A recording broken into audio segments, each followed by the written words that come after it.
I moved back to Ridgefield, thinking I could finally live a quiet life.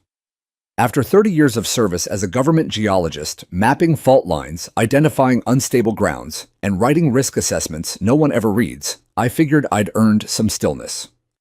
I bought a modest single-story ranch house nestled against the base of Brushwood Ridge, just west of the main town. The view was perfect. The quiet even better. What most people didn't know, or didn't care to know, was that this ridge sat on top of one of the most delicate fault lines in the entire county. I knew it well.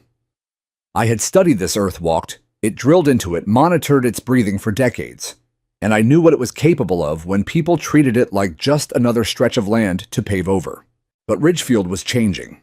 The HOA here, once just a small association of well-meaning neighbors, had evolved into something else entirely. The new board members were a different breed, people with polished smiles, manicured ambition, and more interest in property value than safety or sense. They called themselves the Ridgefield Renewal Committee. Their real goal, turn every inch of unused land into a luxury asset. And somehow, no one seemed willing to stop them. I first noticed the change on a Tuesday morning.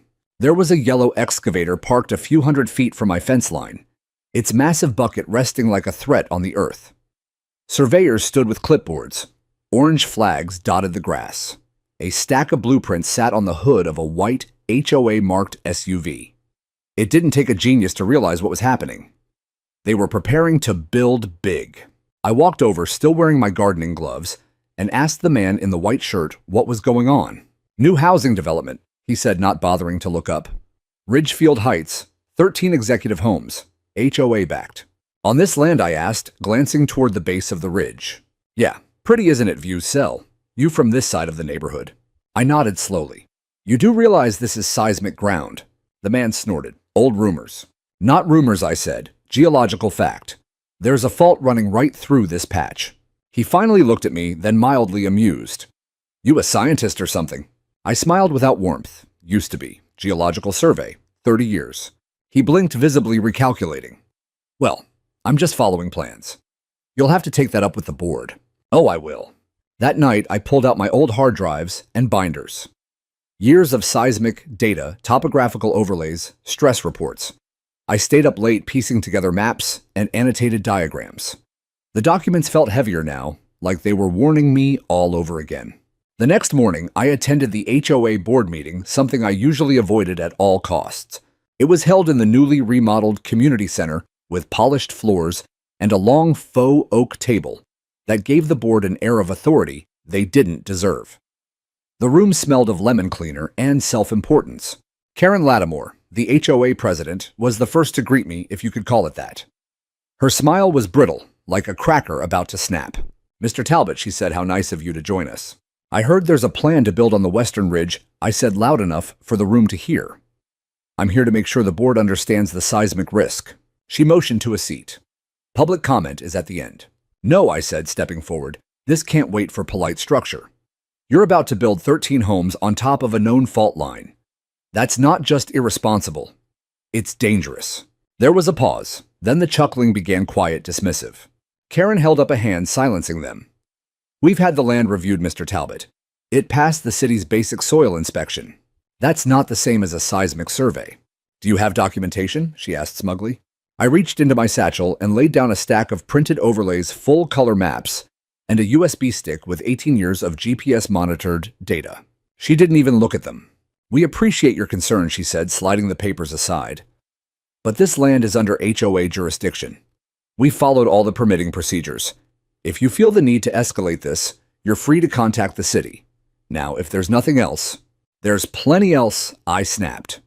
And if you move forward with this, you're not just risking property. You're risking lives. Her face darkened. Mr. Talbot continued, disruption of board business may result in fines under the Community Interference Clause. You've been warned. I left the room to the sound of her gavel tapping on the table. Outside, the air was cool and dry, the way it often was before something cracked. Back home, I sat in my workshop staring at the old earthquake monitor I'd kept on a shelf. It still worked. The needle was steady now, but I knew better. Ridgefield hadn't had a serious quake in years. It was overdue. Fault lines weren't predictable, not in the short term. But when the tension built long enough, they always released. And when they did, no luxury home would stand in their way. I stood there for a long time wondering just how far the HOA would go in pretending they were invincible, and how far I would have to go to prove they weren't. It didn't take long for the full scale of their ambitions to become clear. By the following week, glossy brochures started appearing in neighborhood mailboxes, thick, full color, and embarrassingly tone-deaf. They were branded with a logo that read, "Ridgefield Heights, Elevate Your Life," in a sweeping golden font.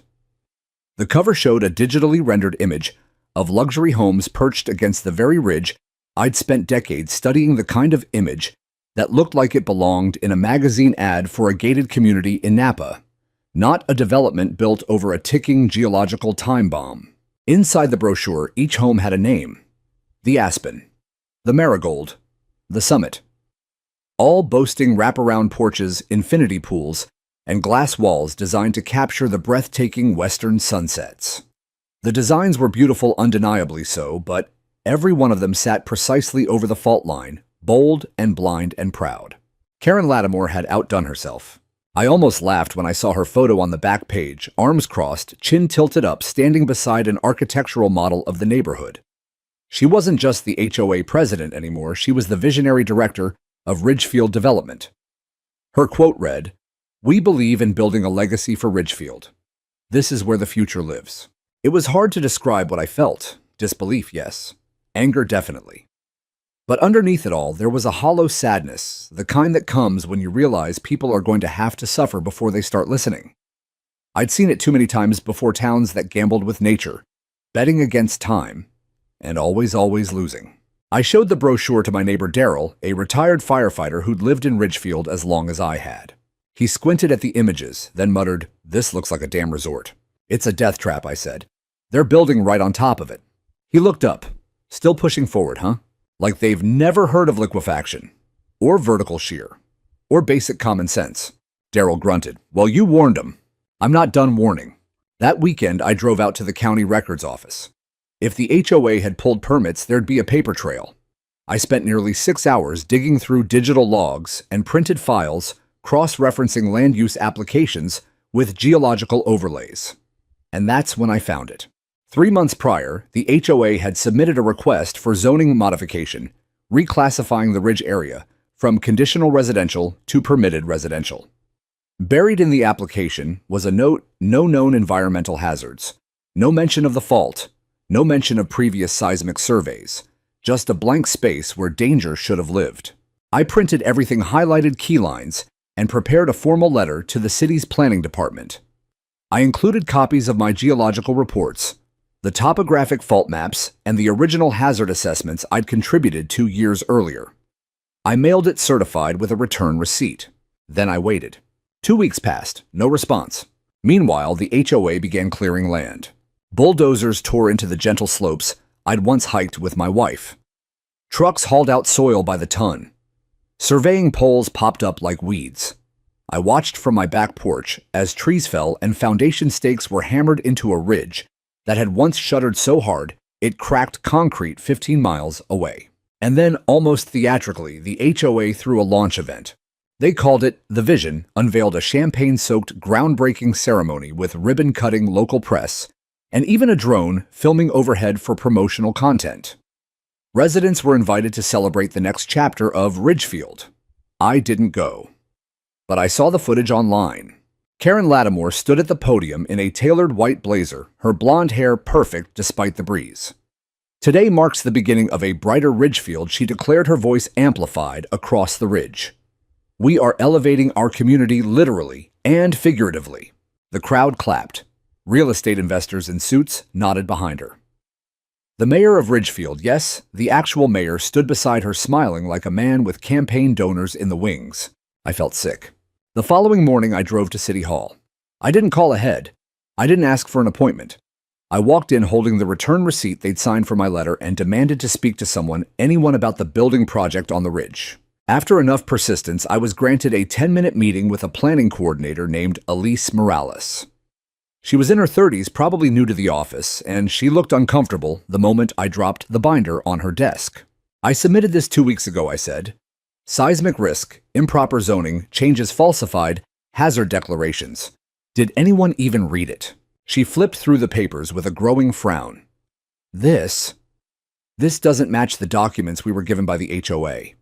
Their geotechnical report shows no fault line, because they're using a generic soil analysis, not a seismic study. This is a known fault. It was documented in the State Geological Survey in 2004. I was part of that team. I'll have to bring this to the director, she said, clearly rattled. Good. Do it fast. Because they're laying concrete on unstable ground, and when it gives, people will die. Elise promised to follow up. I thanked her, then drove home with a cold weight in my chest. Back in Ridgefield, construction continued. Trucks poured concrete. Wood frames began rising like skeletons. Real estate banners fluttered in the wind. Starting at 2.1 m, reserve now. From my window, I could see the first home's outline forming. It was called the Marigold. It sat directly over the most active branch of the Ridgefield Fault, and the board couldn't stop smiling. By the time the first structure's frame stood tall against the morning light, my patience had worn paper thin. I watched it go up beam by beam, nail by nail, like watching someone hammer a coffin shut, while pretending it was a penthouse. From my back deck, I could hear the hammers echo off the ridge like a countdown I couldn't stop.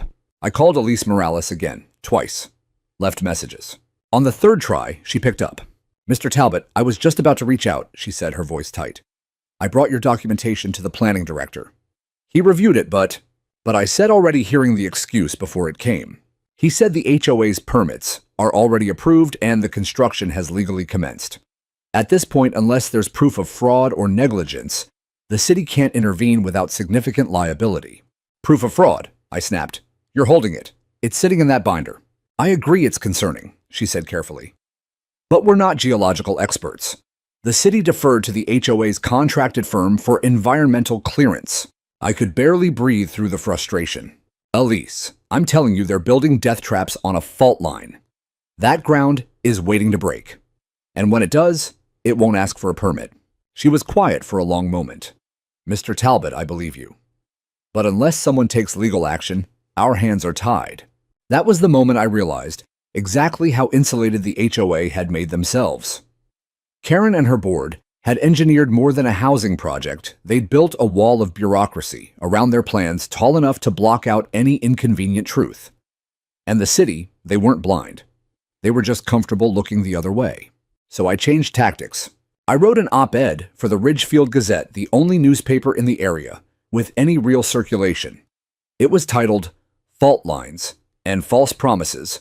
Ridgefield Heights is a seismic disaster waiting to happen. I included annotated geological overlays, photos from my archives, and quotes from federal seismic reports. I didn't name the board members directly, but anyone who lived in Ridgefield could read between the lines. The editor published it online the next morning. By lunchtime, the HOA issued me a cease and desist.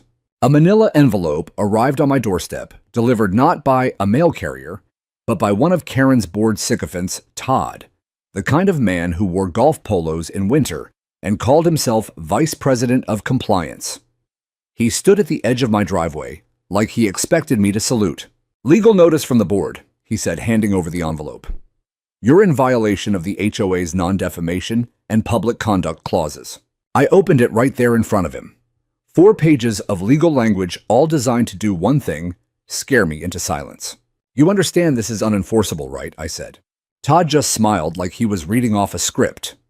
Any continued publication of false, damaging, or disruptive information about the board or its projects may result in escalating penalties, including property liens and civil litigation.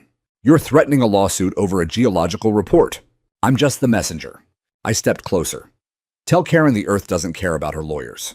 He backed away slightly. Have a good day, Mr. Talbot. The next HOA meeting, I wasn't invited. Not that I needed an invitation. I showed up anyway, binder in hand, same as before. But this time, they'd moved the meeting to a closed session, residents only allowed by pre-approval. They posted 2 security guards outside the door. Let me guess, I said. Karen hired you. Sir, one of them said, we've been instructed not to allow interruptions. This is a neighborhood meeting, I replied, not a private security convention. The man crossed his arms. Sir, you'll have to leave. I left, but not before slipping a flyer under every windshield in the parking lot. It read, "Ridgefield Heights is being built on an active fault line. When it collapses, will your family be next?" The following week, the HOA levied me a $500 fine for distributing fear-based materials without approval. I framed it. That weekend, I took my binder, my hard drives, and a portable monitor to the Ridgefield Farmers Market. I set up a table beside a woman selling lavender soap and a man offering organic honey. I called my booth Ridgefield Earthwatch and let the evidence speak for itself. I showed aerial maps, core sample reports, and time-lapse footage of minor tremors that had shaken the ridge in the past decade, none of which had been disclosed in the HOA's development plans. People stopped. They asked questions. Some nodded in concern. A few even signed a petition I'd printed demanding the city reevaluate Ridgefield Heights for seismic safety. Of course, it didn't take long for the board to catch wind of it.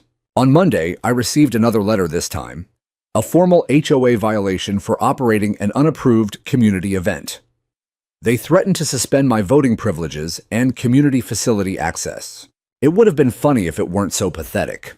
They were afraid. I could feel it. Not of me, but of the truth I refused to bury. But fear makes people reckless, especially people who think they're untouchable. I started noticing more tension around town. Whispers. Neighbors who used to wave now crossed the street. Others, quiet ones, stopped me at the grocery store to thank me. A few even asked if I'd seen the new cracks appearing along Maple Hollow Drive, just below the first phase of Ridgefield Heights. I drove up there that evening, parked across from a row of newly poured sidewalks. Sure enough, thin fissures had formed near the drainage slope, small, almost invisible to the average eye. But I saw them, and I knew what they meant. The ground was shifting. It was subtle, yes, but real. The kind of shift that warned you before it screamed. I knelt down and ran my fingers across the crack. It felt like a whisper, a breath held tight beneath the earth's crust. Waiting. I looked up at the glowing windows of the nearest framed mansion. The Marigold. Still empty, still standing. For now. The first time I watched the earth open was 34 years ago. It was in Paso Robles, California. I was a fresh-faced junior analyst working under a brilliant but tired supervisor named George Bramley. We were monitoring a minor series of tremors, just a cluster of low-grade quakes that hadn't made the news. The kind you feel only if you're standing still, listening hard. But George said something wasn't right. The tremors were rhythmic, almost patterned like pressure building in a corked bottle. We were assigned to monitor a stretch of rural land near a reservoir, mostly vineyards and cattle country. My sister Laurel lived not far from there. She was a teacher, loved kids, sang in a folk band on weekends. That week, she was house-sitting for a friend in the hills. Beautiful place, a tall chimney perched just off a jagged slope, where the soil looked like cracked porcelain when it dried. George and I were supposed to be in the field that morning, but I overslept. We were up late cross-checking pressure readings, and I'd crashed in the office. George went out alone. At 8:43 a.m., a 6.3 magnitude quake hit Paso Robles. I remember the sound first, not the rumble, but the snap like the planet's spine giving way. The office windows bowed inward, then shattered. A filing cabinet toppled and pinned my leg. I crawled out from under it, blood running down my shin, and watched the floor ripple like liquid under a rug. George died instantly. So did Laurel. The slope behind the house she was staying in collapsed. Half the house tumbled into the ravine. The rescue team recovered her the next day. They said she was in the kitchen when it happened, making coffee. The counter had been split clean in two. I took leave for 4 months. I couldn't work.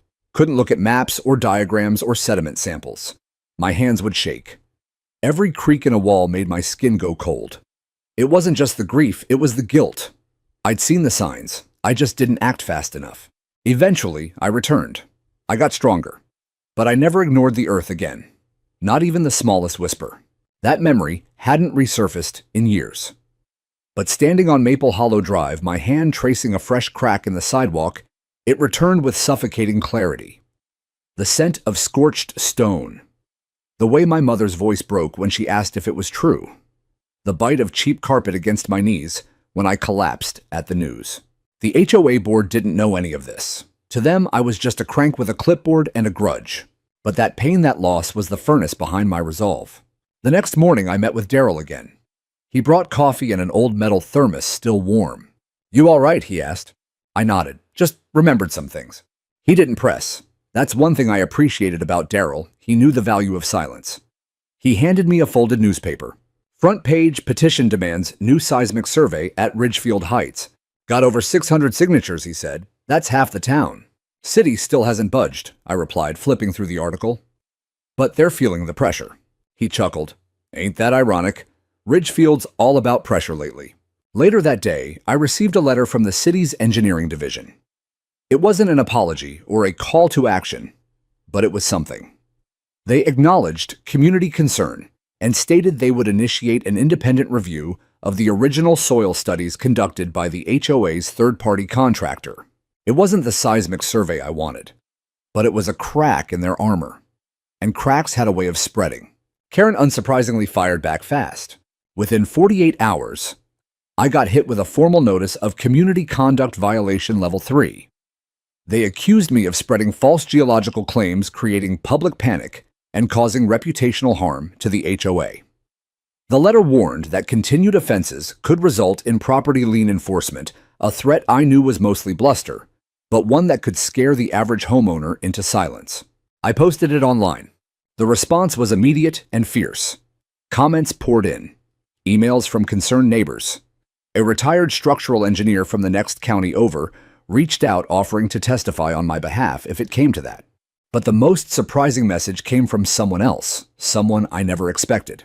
Laurel's former student. Her name was Riley Park. She was in her 40s now, a civil engineer living in Sacramento. She wrote, "Mr. Talbot, you probably don't remember me, but I was in Ms. Laurel's 5th grade class the year she passed. I read your article and watched your videos. I just want to say thank you. My family lost their home in a quake in '97. You're doing what no one did for us. If you ever need expert review of soil or construction, no cost, I'm here." I read it 3 times, tears forming in the corners of my eyes.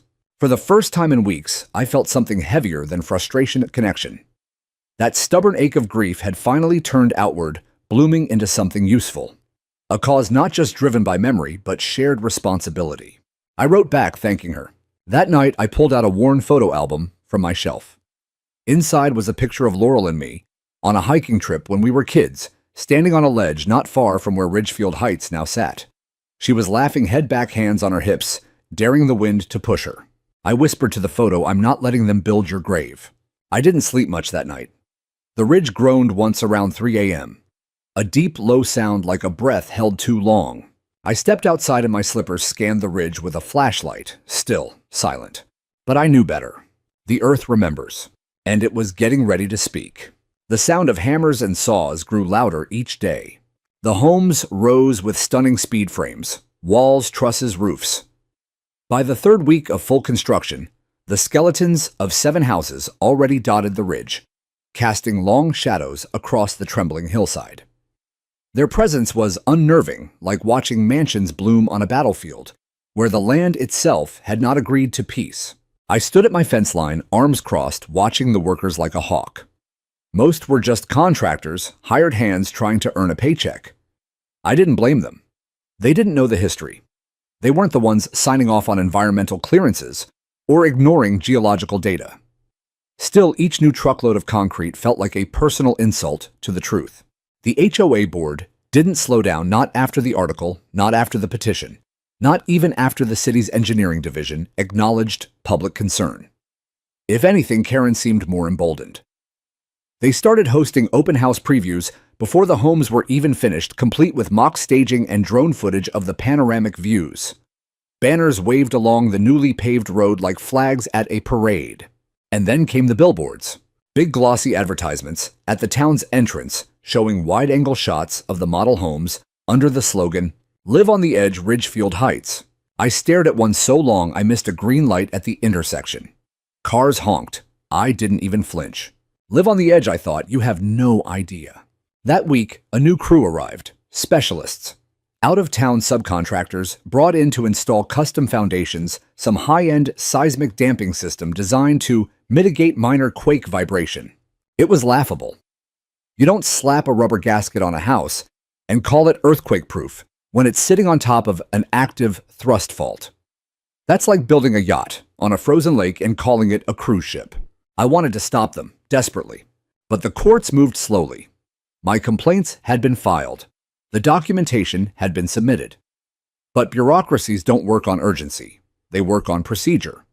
Meanwhile, Karen and her cronies operated like the last hour before a storm, pretending the dark clouds were just decorative.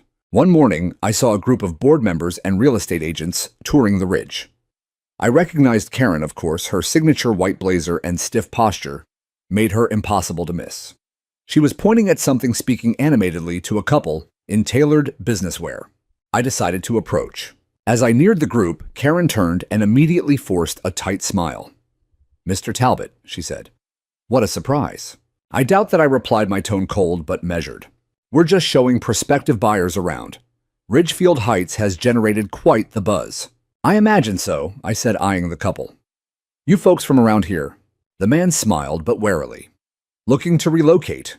The homes are beautiful." "They are," I agreed. "But do you know what's underneath them?"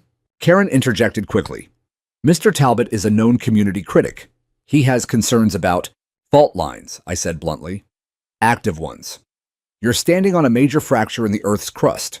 It hasn't had a release event in over 30 years. Statistically, it's overdue." The woman paled slightly. "Is that true?" Karen forced a laugh. "He's exaggerating. There are tremors all over California. It's no different here. These homes are built with the latest technology. We've taken every precaution." "Did you disclose the fault in the real estate documents?" I asked, not looking at her. Silence. "Buyers have a right to know," I added. "You can pretty up the homes all you want, but if the ground breaks, and it won't matter how many granite countertops or custom lighting packages you install." Karen's smile cracked. "This is harassment, Mr. Talbot." "No," I said. "This is a warning. Again." The couple thanked her and left shortly after. I didn't follow. I didn't need to. The seed was planted. That evening, I received another letter from the HOA. This one was bolder, an official notice of harassment and trespass, stating that I was forbidden from accessing Ridgefield Heights property or speaking directly to buyers under threat of legal action. I framed that one too. But I was also careful.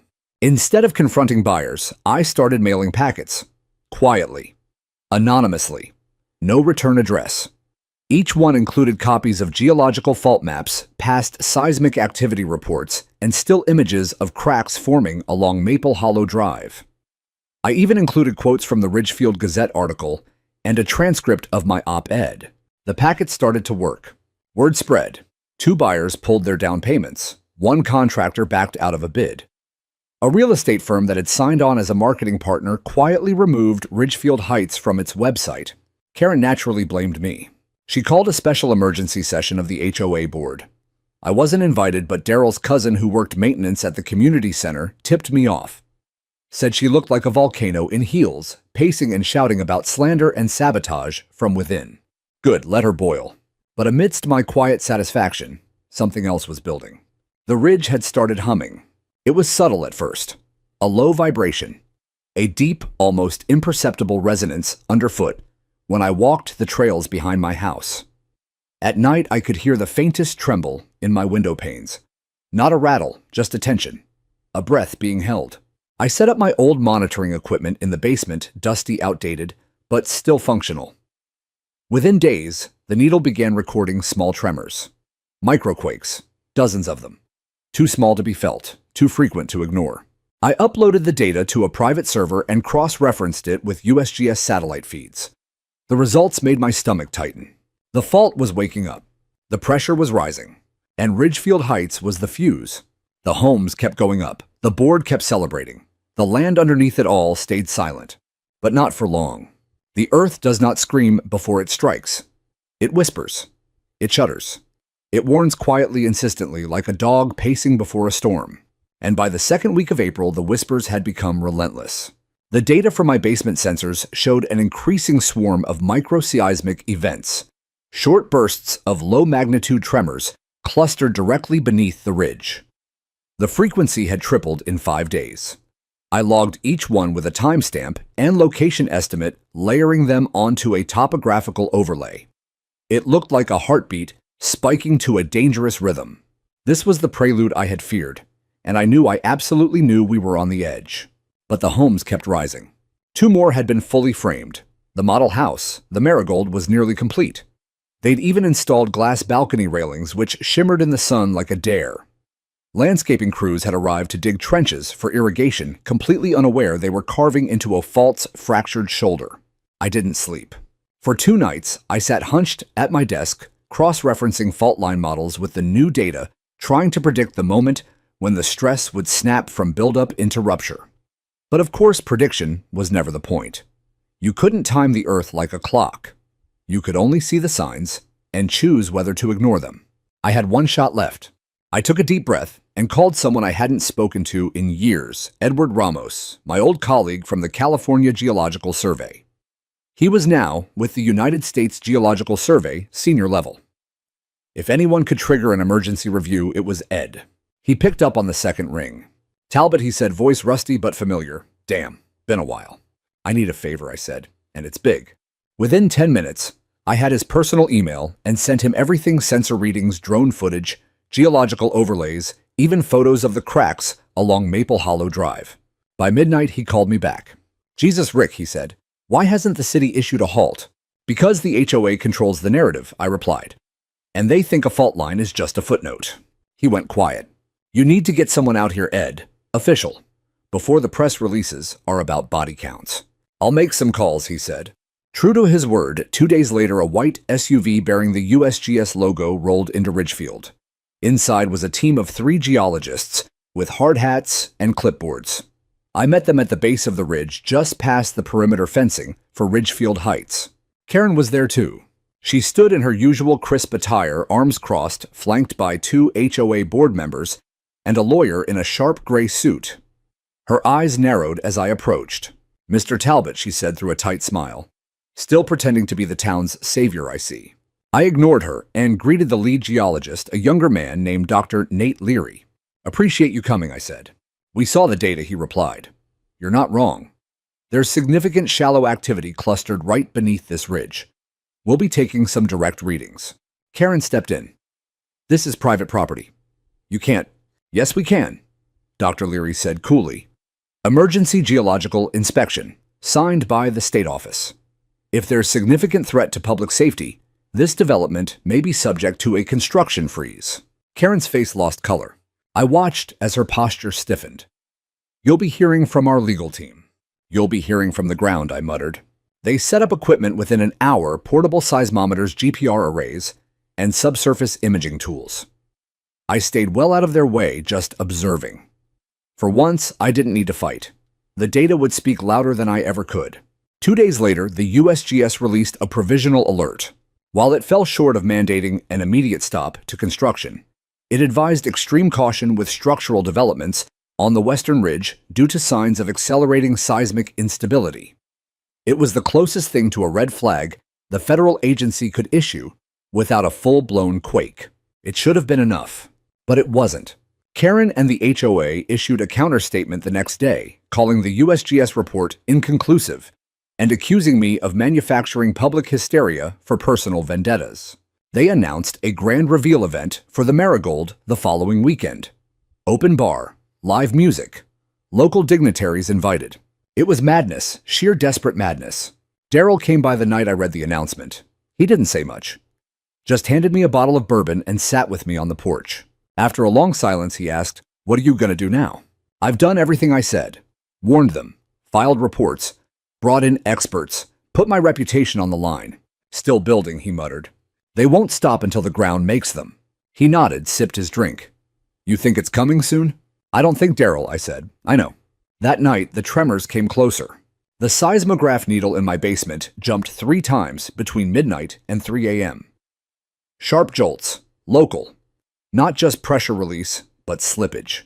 I pulled up the ground motion readings and stared at the screen. The ridge was pulsing, breathing. By morning, I emailed Ed again. I told him we were hours, maybe days away from a major event. He replied in 3 words, "Hold your ground." I printed the email and stuck it on the fridge. The next day, I drove to the mayor's office. Mayor Beckett was a polite man, but clearly worn down. I'd sent him copies of everything weeks earlier, but he'd never responded. This time, I demanded a meeting, and when his secretary hesitated, I told her I was bringing press. She let me in. Beckett sat behind a large desk framed by 2 flags and a painting of Ridgefield's original founders. "I've already reviewed the reports, Mr. Talbot," he said as I entered. "And you still let them build." He sighed. "Do you understand the political weight behind this project? The property tax revenue alone. They're building tombs, Mayor. Luxury tombs." His eyes flickered just for a moment. I saw doubt, real human doubt, pass through him. "Please," I said, voice lower now. "Don't wait until after. Don't wait for body bags." He didn't answer right away. Instead, he turned his monitor toward me. On it was a photo of the Marigold, freshly painted with polished windows and blooming flower beds. Beneath the photo was a draft message: "Join us this Saturday as we unveil Ridgefield's crown jewel." He stared at it. Then he closed the window. Saturday arrived with skies too still for comfort. The air felt thick, like it was holding its breath, and every leaf on every tree seemed motionless, suspended in a silence that made my skin crawl. I'd lived long enough in California to know that before a quake, the world sometimes paused, as if nature herself was stepping back, bracing for the blow. Ridgefield Heights was packed that morning. Luxury SUVs lined the new road idling under the sun, while valets in bow ties rushed about. A makeshift stage had been erected in front of the Marigold, now adorned with white drapes, flower arrangements, and a ridiculous golden ribbon that arched across the front walkway. Music played from hidden speakers, something soft classical meant to impress. I kept my distance. I stood at the edge of the public trail, behind my house, binoculars in hand, watching it all unfold from the cover of pine trees. I saw Karen Lattimore step onto the stage. In her white blazer, a smile stretched tight across her face. A small crowd clapped as she tapped the mic. "Ladies and gentlemen," she began, her voice clear and bright, "welcome to Ridgefield Heights. Today we celebrate a new vision for our community. A place of beauty, safety, and legacy." I stared at her, wondering how many lies one woman could dress in confidence. Behind her, the Marigold gleamed like a monument to hubris. The fault line ran directly under its rear foundation. I knew because I had marked it myself decades ago. Beneath that polished concrete and imported tile sat fractured earth, tense and twisted, begging for release. The ground gave its first warning at 10:16 a.m. It started as a low vibration, too subtle for most to notice, but not for me. My knees knew it. My spine knew it. A kind of primal recognition, like a forgotten language returning in an instant. A flock of birds lifted violently from the nearby woods.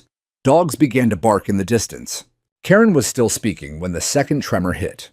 This time, it was audible. A dull thud, like a heavy drumbeat from below, followed by a momentary sway of the stage scaffolding. Some guests looked around confused. Others laughed nervously. Karen paused, her expression faltering for the first time. "Probably just a truck passing," she said with forced cheer. It wasn't. At 10:18 a.m., the earth struck in full.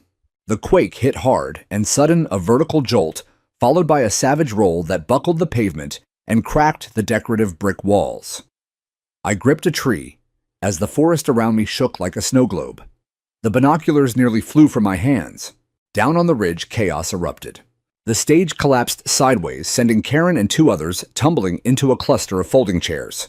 Screams pierced the air. A section of the driveway split open, swallowing a corner of the valet tent. Guests ran in every direction, high heels snapping, car alarms wailing. But it was the Marigold that bore the worst. The luxury home groaned like a wounded animal. The glass railings on the balcony shattered in a single cascade, sparkling as they fell. The foundation split with a sickening crack, followed by a deep grinding roar as the rear portion of the house sank downward into the ridge. A cloud of dust exploded upward as one entire corner of the home collapsed into the ground. People screamed. One woman fell to her knees. Karen stood, frozen white blazer now streaked with dirt, staring at the crumbling structure like it had betrayed her personally. I lowered the binoculars, heart thudding in my ears. It had happened.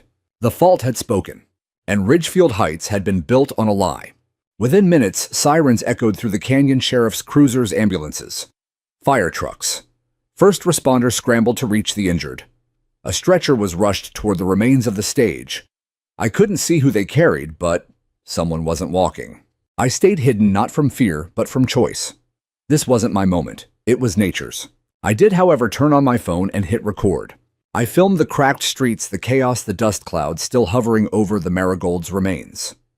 I narrated softly, the way I used to when recording field reports. April 12th, Ridgefield. The Ridgefield Heights development has suffered major damage from what appears to be a magnitude 0.7 quake centered beneath the western ridge. Partial collapse of at least one structure.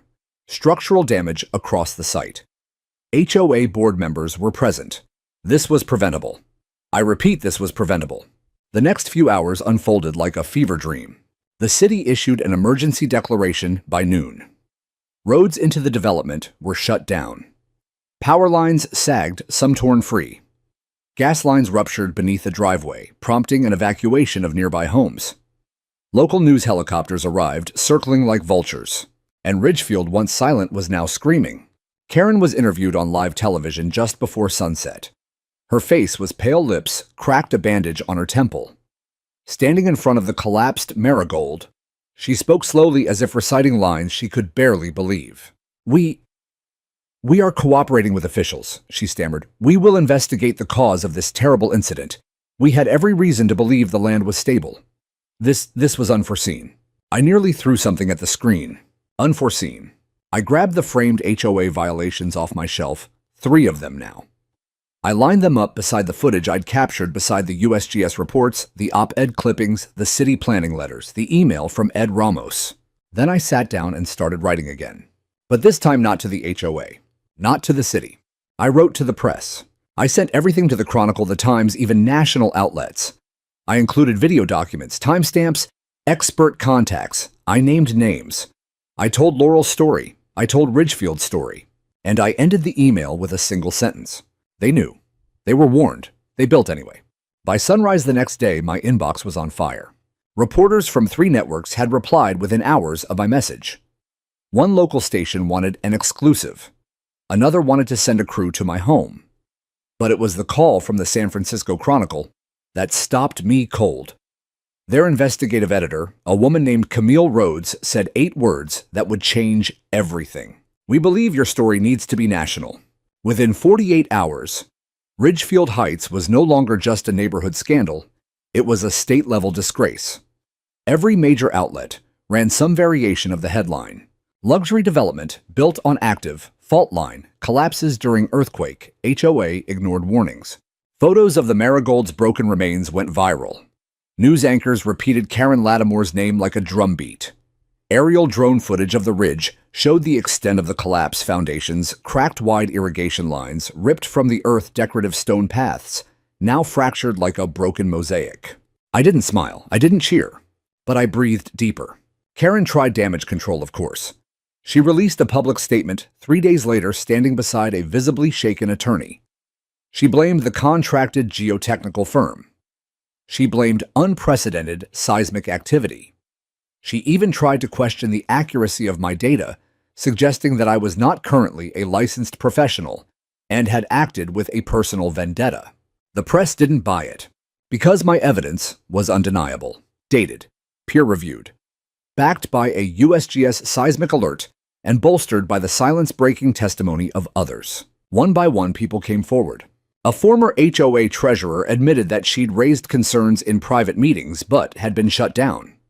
A city engineer leaked emails showing that zoning concerns had been quietly overruled after a lunch meeting with a local developer.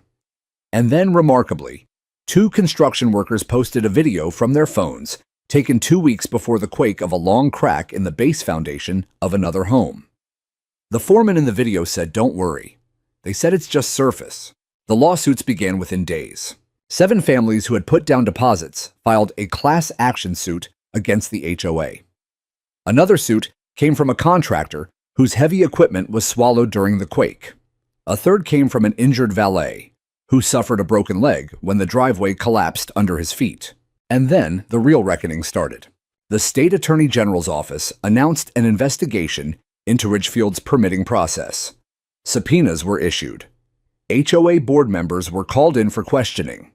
The geotechnical firm responsible for the original land survey had its license suspended pending review. Their CEO resigned the next morning. As for Karen Lattimore, she resigned too. The photo of her stepping down was grim, a far cry from the power-posing blazer queen of Ridgefield's promotional posters. Her expression was blank. The background showed her signature project in ruins, yellow caution tape flapping in the wind. I watched the footage from my living room, the same room where I had stacked my binders and blueprints for weeks, thinking no one would ever care. Laurel's photo sat on the shelf beside me. I rested my hand on the frame. "Justice," I whispered, "that's for you." But the fallout wasn't just legal, it was personal. Neighbors who once avoided eye contact now knocked on my door to thank me. Some brought casseroles. Others just stood awkwardly on the porch trying to find the right words. A few cried. "You saved lives," one woman said, gripping my hand. "I just told the truth," I replied. The mayor surprisingly reached out too. He invited me to his office, this time not as a nuisance, but as a consultant. The city wanted to establish a seismic advisory panel for all future developments, and he wanted me to chair it. I laughed when he offered. "Don't you think it's a bit late for that?" I asked. "No," he said, "it's late, but not too late." I said yes. Weeks passed. The town slowly calmed. Ridgefield Heights was officially condemned. All construction was frozen indefinitely, and the half-finished homes were fenced off and marked as unsafe. Vultures circled not the media, but actual birds drawn by the silence and exposed earth. The HOA's influence withered. Without Karen, the board collapsed under scrutiny. Special elections were held. The new board promised transparency and compliance with all environmental regulations. Whether they meant it, I couldn't yet tell, but for the first time, I didn't feel like I was shouting into a void. And then something unexpected happened. A small group of residents organized a memorial on the ridge, not for the homes, but for the damage done. They planted native trees along the trail behind my house, placed a stone bench overlooking the collapse site. Someone carved a simple message into the backrest. "The earth speaks. Listen." They asked me to speak at the ceremony. I wasn't sure I could, but I went. Standing there overlooking the raw, fractured landscape, I told the truth again. Not about the quake or the lies or the lawsuits, but about Laurel. I told them about her love of hills, her obsession with trees, her terrible singing voice, and how she used to scare birds away on our hikes. And I told them how I'd failed her once by not acting quickly enough. I didn't cry, but others did. As the ceremony ended, a soft breeze moved through the ridge. Pine needles rustled. Somewhere a hawk cried out. It wasn't peace, not yet, but it was a step closer. Back home, I packed away the last of my monitors. The earth had quieted. For now. Change in Ridgefield came slowly and then all at once. In the weeks following the quake, it was as if the entire town woke from a long collective sleep. For years, the HOA board had operated like a private government, immune to feedback, accountable to no one. They wrote rules with invisible ink, enforced them with iron, and protected each other like members of a private club. People grumbled, sure, but most complied. That's how they survived. But now they were furious. The Marigold's collapse had exposed more than just a fault line. It had split open the culture of silent obedience that had gripped our community for years. Neighbors who once avoided conflict were now organizing petitions, hosting town halls, demanding answers. People who had never shown up for HOA elections were volunteering to run. The words special election were spoken with a kind of urgency, usually reserved for wildfires or school closures, and the numbers were staggering. At the next town meeting, moved to the high school auditorium because the community center couldn't hold the crowd. Over 400 residents showed up. I sat near the back, quietly taking notes. The mayor was there. So were representatives from the USGS FEMA, and even a few nervous-looking lawyers representing the now-defunct development group behind Ridgefield Heights. The most surreal moment came when the acting president of the HOA stepped to the mic. Her name was Linda Ramirez, a former nurse with no political ambition, just a deep love for her neighborhood. She wasn't slick like Karen, no heels, no rehearsed smile, just clear eyes and a voice that carried weight.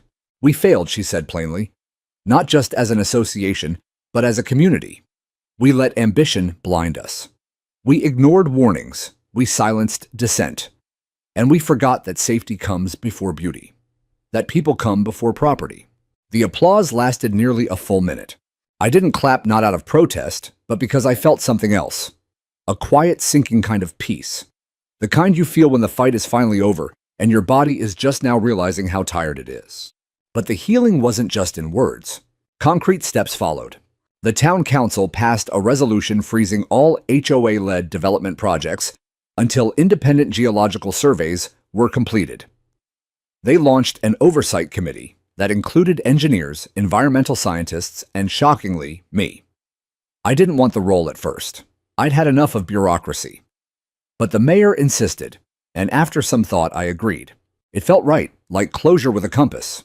We reevaluated every zoning permit issued in the last decade. We updated the emergency response plans. We added audible warning systems in key residential zones. Schools began hosting earthquake drills again. Even local businesses got involved, offering discounts for seismic retrofitting and donating supplies for preparedness kits. Something fundamental had shifted. One morning, a young couple knocked on my door. They lived 2 streets over, new to the neighborhood. I'd seen them walking their dog, but had never spoken with them. "Mr. Talbot," the man said, "we just wanted to say thank you." For what I asked. For standing up, the woman said. For not backing down. My brother was touring the Marigold the morning it collapsed. He left 20 minutes before it hit. I nodded slowly, not trusting my voice. "He was going to buy it," she added. "He had the deposit ready. If you hadn't spoken out." I didn't let her finish. I didn't want to hear the alternate timeline. "Glad he's safe," I said. "That's enough for me."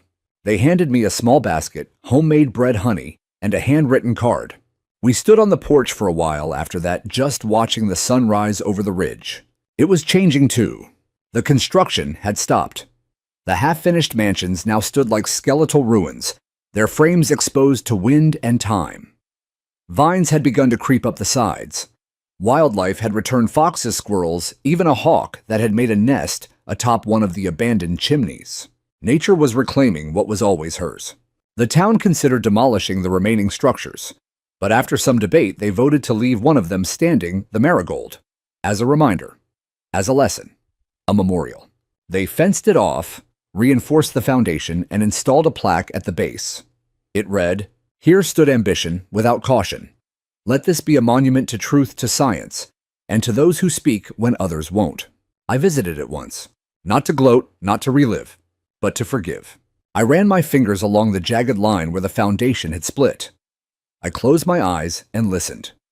There was wind, birds, the creak of wood shifting in the sun, but no tremors, no whispers. The earth for now was calm. Daryl and I resumed our weekend walks. He brought coffee as usual. We didn't talk about the HOA much anymore. We talked about his grandkids, about the weather, about nothing, and that nothing meant everything.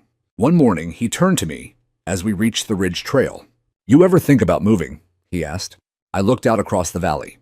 The scar of Ridgefield Heights was still visible, but fainter now, softened by grass and time. "Sometimes," I said. But then I remember I didn't fight to save this place just to walk away. He nodded. "Damn right." The sun broke through the trees, warm, gentle. No fanfare. Just light returning to a place that had finally earned it. And for the first time in what felt like years, Ridgefield didn't feel like a battleground. It felt like home again. In the months that followed, Ridgefield didn't just recover, it grew up. You could feel it in the little things first. How people lingered longer at the farmer's market, exchanging more than polite nods. How neighbors waved with both hands instead of a quick lift of fingers. How the town's social media pages, once filled with complaints about paint colors or mailbox heights, now buzzed with posts about emergency preparedness, environmental lectures, and photos of volunteers planting trees where bulldozers once parked. For me, healing came slowly. Not because I resisted it, but because some wounds take time to trust the world again. My days returned to something resembling rhythm. Morning coffee, trail walks, reviewing data, consulting occasionally for the new oversight board. But the house was quieter than I remembered. Laurel's picture still sat by the window, and sometimes when the sun hit it just right, I swore I could see her in the reflection arms, crossed, smirking like she always did when I got too serious. Sometimes I talked to her, told her about the latest meeting or how Daryl was trying to grow tomatoes again, about the hawk that kept circling the Marigold like it had claimed the ruins as its nest. And sometimes I just sat, letting the silence hold me, not like before when it was heavy and filled with warnings, but now softer, open, like the earth itself had sighed and said you listened. Then came the day I was asked to speak again, this time, not at a town hall, but at Ridgefield High School. The principal, a kind woman named Marcia, invited me to address the senior class. They were studying environmental science and wanted a real-world story, something beyond textbooks. She said my name had come up more than once when the students were asked about local heroes. I almost said no. But then I remembered Laurel. She would have told me to do it, to stop hiding behind diagrams and charts and speak from the wound, because that's where truth lives. So I went. The auditorium was packed. Not just students, but parents, teachers, community members. Some had been at the Ridgefield Heights launch that day. Others had seen it all unfold from afar. The energy was raw and real, part curiosity, part reverence. I stood at the podium, cleared my throat, and began. I'm not here as an expert, I said. Not really. I've worked in geology for most of my life. I've studied fault lines, tremors, and the quiet groans of the earth. But none of that is why Ridgefield is still standing today. This town is still standing because people finally decided to listen. Not just to data, but to warning, to history, to conscience. I paused, scanning the faces. So young, all of them. When we ignore what we don't want to hear, whether it's a trembling hillside or a grieving voice, we build things that will fall. Maybe not today, maybe not tomorrow, but they fall. Because truth waits, and when it comes like the earth suddenly without asking. The room was silent. Then someone clapped. Then the rest followed. I left the stage feeling lighter than I had in years. That night I sat outside as the sun dipped behind the ridge. The wind was gentle, the air clean. I could still see the fractured silhouette of the marigold in the distance, standing like a skeleton against the sky. But it no longer felt like a scar. It felt like a lesson carved in stone. And I wasn't the only one who had learned it. The new HOA board, under Linda Ramirez, had adopted a transparency policy, monthly town hall updates, open financial books, and public access to all planning documents. No more secret permits, no more rubber-stamped projects. They even added a new seat to the board, resident environmental advocate. They offered it to me. I declined, but I helped train the person who took it, a young woman named Riley Park. Yes, that Riley. Laurel's former student. Now a civil engineer, driven, brilliant, and unshakably kind. Watching her speak with calm authority, laser-focused on safety and ethics, was like watching my sister rise again in some small cosmic way. Sometimes justice doesn't roar. Sometimes it rebuilds. The last time I visited the Marigold, I went alone. The caution tape was gone now, replaced by a simple wooden fence and wildflowers planted by the town. A child's drawing was stapled to one post. Crayon sketches of a house with shaking lines beneath it, and big letters that read, "Listen to the ground." I smiled. The earth had warned us. And finally we listened. As I stood there, wind brushing through the tall grass, I realized something else. This wasn't just about Ridgefield. It was about every place where voices are ignored, where safety is sacrificed for ego, where truth is buried beneath glossy promises. It was about every homeowner, every neighbor, every whistleblower who'd ever been told to sit down and be quiet. Let this be your proof: one voice matters. One truth can shift the ground beneath even the tallest structures. And sometimes, if you stand your ground long enough, you don't just survive the quake. You become the reason others don't fall.